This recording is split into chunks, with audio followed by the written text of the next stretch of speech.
જીવાત્માને જ્યારે જ્ઞાન થાય ને ત્યારે મનમાંથી માયાનો મેલ જાય, અને માયાનો મેલ જાય ને ત્યારે પરમ તત્વની પ્રાપ્તિ થાય. વાલા ભક્તજનો, મનને પરમાત્માની અંદર લગાવીને ચોખ્ખું કરશું ને ત્યારે પરમાત્મા મળશે. એ વિના પરમાત્મા મળવા શક્ય નથી નથી નથી નથી. આજ સમજીએ તોય ભલે, કાલ સમજીએ તોય ભલે, અને 1000 વર્ષ કેડે સમજીએ તોય ભલે, મનને ચોખ્ખું કર્યા સિવાય પરમાત્મા મળવાના નથી નથી નથી. આ સનાતન અને સિદ્ધાંત વાત છે. વાલા ભક્તજનો, સત્વ, રજ અને તામસ,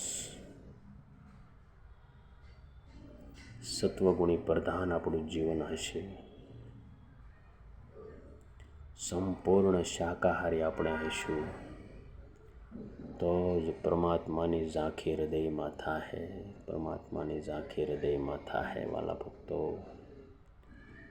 આ બધી વાતો, આ બધા સિદ્ધાંતો એ આપણા જીવનને કંઈક વિશેષપણે કરીને મળવા આવતા હોય છે, કંઈક વિશેષપણે કરીને મળવા આવતા હોય છે.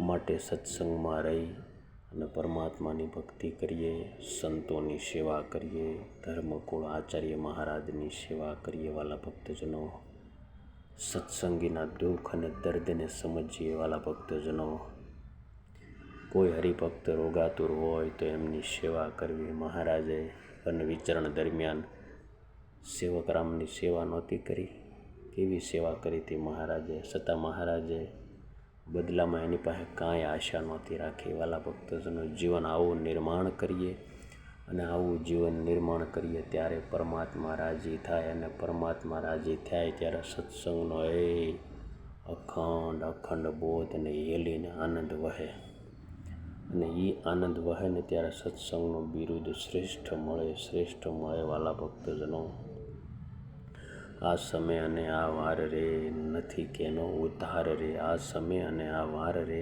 કરવો કેનો ઉદ્ધાર. સંતો રાત્રિ દિવસ દાખલો કરે આપણા માટે, કેટલી લડાઈ કરે સંતો. સંપ્રદાયની સ્થાપના વખતે સંતોએ પોતાના વાહામાં લોકોની લાકડીઓ ખાધી, સોટીઓ ખાધી. આ નિર્માણ કરેલો સત્સંગ છે. વાલા ભક્તજનો, આ બાગની આપણે હવે રખેવાળી કરવાની છે, રખેવાળી.